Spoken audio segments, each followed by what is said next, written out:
Guy Dossou-Mitokpe, bonjour. Bonjour. Comment réagissez-vous à l'exclusion de votre candidat, Maître Renaud Agbojo ? Bon, comme la plupart de mes compatriotes, je reçois cette information avec beaucoup de tristesse parce que pour nous, le principal parti d'opposition aujourd'hui, c'est le Parti Les Démocrates. Et donc, pour la plupart des Béninois, on allait assister à une très belle fête électorale. Et donc, pour nous, c'était pas croyable que la Cour constitutionnelle ne puisse pas nous donner raison en disant le droit. À l'origine du rejet de votre candidat, il y a le fait qu'il devait présenter 28 parrainages d'élus et que l'un de ces 28 a fait défection. Pourquoi n'avez-vous pas présenté un plus grand nombre de parrainages, 35 ou 40 par exemple, pour être certain de faire face à toute défection et d'avoir au final vos 28 parrainages ? Oui, parce que la loi électorale impose que les parrains soient parmi les députés en activité ou les maires en activité. Et donc, lorsque nous, on rentrait dans le Parlement, on avait 28 députés. On n'a pas été présent à l'élection des maires, donc on avait 28 députés. Mais lorsqu'on rentrait au Parlement, la loi électorale imposait d'avoir 16 parrains. Et c'est au cours de notre présence au sein du Parlement que le régime actuel a changé la loi électorale en positionnant le nombre de parrains exactement sur le nombre de parrains que nous avons. Et donc c'était à dessein parce qu'il savait qu'à l'approche des élections, il ferait tout pour nous déstabiliser en faisant probablement tout pour qu'un député fasse défection. Alors justement, le député qui a fait défection, il s'appelle Michel Sodjinou. Il prétend qu'il s'est rétracté parce qu'il n'était pas d'accord avec le choix de Maître Renaud Agbojo au sein de votre parti. Qu'est-ce que vous en pensez ? Non, c'est un alibi parce que M. Sodjinou a fait preuve d'ambition démesurée. Ce qu'il a avancé, ce sont des alibis, des arguments qui n'y tiennent pas. Et donc, s'il a fait défection, nous continuons de croire qu'il est probablement en lien avec nos adversaires. Donc, vous pensez qu'il a été instrumentalisé par le pouvoir ? Je n'ai pas de preuves, mais tout laisse à croire qu'il a été instrumentalisé par nos adversaires. Parce que, en respectant les normes démocratiques en interne, cela ne peut pas expliquer le fait que quelqu'un puisse trahir tout un peuple. Oui, pour vous, le député Michel Sodjinou a trahi. Il a trahi et c'est clair. Il n'y a pas d'hésitation à ce niveau. À l'origine du rejet de la candidature de votre candidat Maître Agbojo, il y a une décision de la Sénat, la Commission électorale nationale, validée ensuite par la Cour constitutionnelle.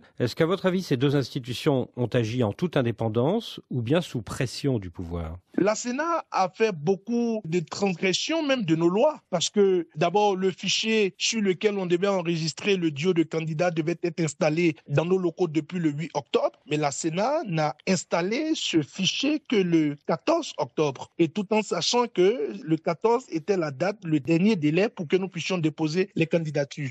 Et donc il y a eu beaucoup de vices de procédure dans le comportement de la Commission électorale nationale autonome et au finish, en faisant sortir cette liste provisoire de ceux qui pouvaient être candidats, ça ne nous a pas étonnés. Et donc pour nous, la Commission électorale nationale autonome n'a pas été transparente. C'est l'une des raisons pour lesquelles nous avons fait le recours devant la Cour constitutionnelle, mais malheureusement, cette Cour aussi n'est pas allée dans le sens du droit, ce qui explique aujourd'hui notre exclusion de la prochaine élection présidentielle. Que répondez-vous, Guy Dossou-Mitokpe, à certains observateurs qui disent qu'au niveau de votre parti, les démocrates, il y a eu beaucoup d'hésitations avant de choisir votre candidat, que vous n'avez déposé votre dossier à la Sénat qu'à la dernière minute et que c'est aussi l'une des raisons du rejet de votre candidat? Non, nous n'appellerons pas ça des hésitations. Nous avons décidé d'appliquer les normes démocratiques en interne. Nous n'avons pas procédé comme nos adversaires en nommant sans consultation notre duo de candidats. Nous avons procédé par un certain nombre de respects de normes démocratiques dans le choix de notre duo de candidats. Et malheureusement, lorsque la commission qui avait été mise sur pied a donné le nom des deux retenus pour être membre du duo, nous avons constaté qu'il y a eu cette défection que je qualifie d'ambition démesurée d'un des nôtres, malheureusement. Et donc, nous ne croyons pas que ce soit une hésitation. Nous avons simplement respecté les normes démocratiques. Et ceux qui pensent que nous avons attendu le dernier moment, je vous l'ai dit, la Commission électorale nationale autonome a installé le fichier à notre niveau que le 14. Donc, avant le 14, même si on avait choisi le duo de candidats, on n'avait pas la possibilité matérielle de présenter ce duo. Donc, c'est ce qui explique cela. Mais votre candidat recalé, Renaud Agbojo, reconnaît qu'il y a eu des dysfonctionnements au niveau de votre parti. démocratie? Oui, c'est difficile pour moi de parler des propos d'un des nôtres qui aujourd'hui a décidé de se retirer. J'ai eu moi-même à faire la rectification sur ma page Facebook en disant que à ce niveau, je ne partage pas son point de vue. Au total, le rejet de votre candidat, c'est la faute à pas de chance ou c'est une manœuvre du pouvoir?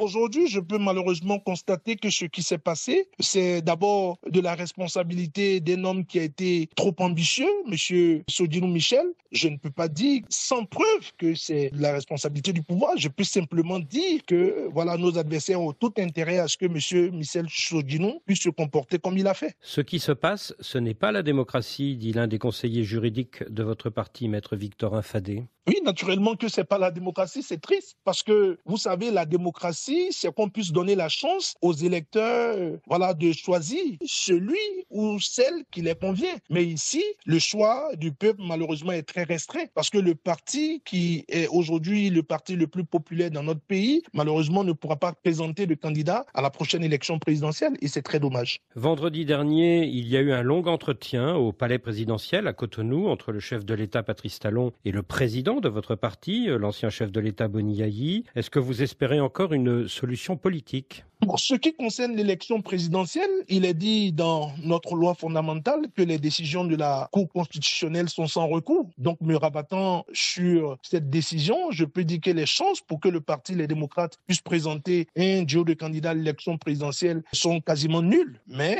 la bonne nouvelle, c'est que nous avons deux autres élections. Nous avons les élections communales et les élections législatives. Et à ce niveau, au niveau du Parti Les Démocrates, nous avons pris toutes les dispositions afin que le peuple puisse reconvertir son énergie à donner la majorité des maires et la majorité des députés au principal parti d'opposition. En 2021, beaucoup de candidats de l'opposition n'ont pas pu se présenter. Votre candidate de l'époque, Rekia Madougou, est même allée en prison. Elle y est toujours. Est-ce que vous craignez une nouvelle élection sans opposition? Oui, c'est déjà le fait que la prochaine élection présidentielle, me rabattant encore une fois de plus sur la décision de la Cour constitutionnelle, sera sans opposition. Et donc, à ce niveau, c'est très dommage. Et l'ancienne ministre Rekia Madougou, qui est en prison avec le professeur Joël Aïvo et bien d'autres compatriotes qui sont soit en prison ou en exil, je continuerai de dire que c'est l'une des raisons pour lesquelles nous sommes davantage tristes. Parce que nous pensons qu'il faut ramener la démocratie à sa juste valeur. Et si la démocratie revenait à sa juste valeur, comprenez que nos prisonniers seront libérés, les exilés feront le retour. C'est la raison fondamentale de notre combat aujourd'hui. À l'heure où je vous parle, nous sommes très tristes de savoir que nous avons fait ce combat pour que les prisonniers puissent être libérés, pour que les exilés puissent revenir. Mais malheureusement,